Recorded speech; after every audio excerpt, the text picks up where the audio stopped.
Herkese merhabalar, esenlikler. Nasılsınız arkadaşlar? Bugün yeni bir videoyla kutu açılımı yapacağız. Kutumuz ne? Doğum günü hediyesi. Annemin bana almış olduğu sürpriz doğum günü hediyesini sizlerle beraber açacağız. Muğla Yerkesik'te Kırmızı Vadi Domumuzun ve Eroğlan 306'nın yanında. Hadi kutumuzu açalım.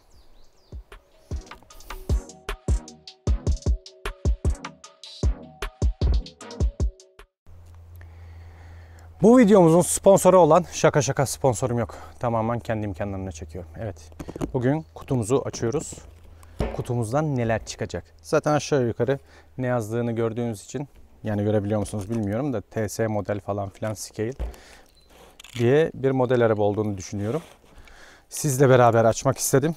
Hem de bir içerik olsun istedim.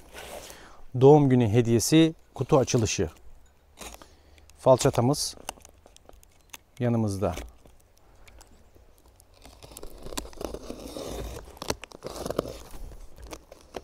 İzmir Gazi Emir'den gelmiş. Diecastçi İzmir. Evet. Güzel sarılmış. Normalde diecastlerle çok işim olmaz. Çünkü diecast'e verilen para, bilmiyorum yani. Arabama yatırırım o parayı, daha iyi diye düşünüyorum. Oo baby. Güzel. Direkt karşılaştık.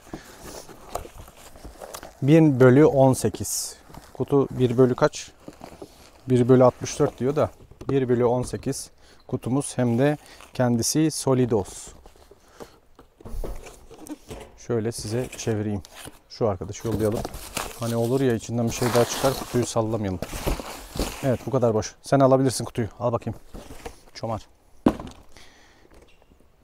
Solidos'un 1/18 Peugeot 306 Maxi kit karı. Büyük ihtimalle Sebastian Loeb. Aynen Sebastian Loeb'ün arabası. Kutusunu açmakta tereddüt ediyorum. Neyse, bandı yokmuş ama detayları görmek için kutusunu da açalım bence.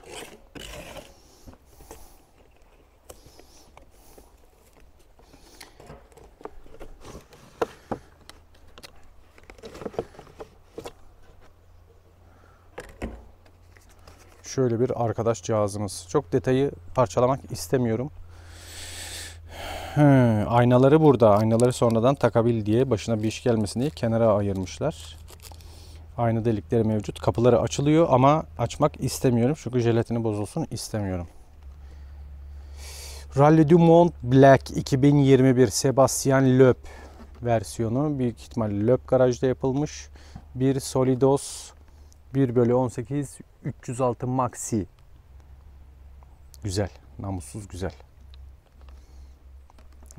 Yani şimdi beraber olmadı mı? Bence çok da iyi oldu. Çok da güzel oldu. Evet, ne diyeyim? Kısa bir video oldu. Çok çabuk açtık. Kutumuzu gördük. İncelemek isterdim. De nesini anlatayım bilmiyorum. Diecast'lerden çok anlamam. Yani tekerlekleri dönüyor mu? Dönüyor. Sağ sol. Çok yok. Çok az var. Direksiyon. Direksiyon dönüyormuş. Silecekler çalışmıyor. Kaput açılmıyor. Bir Maxi motoru görsek fena olmazdı aslında. Bagaj da açılmıyor ama detayları falan çok güzel yapılmış.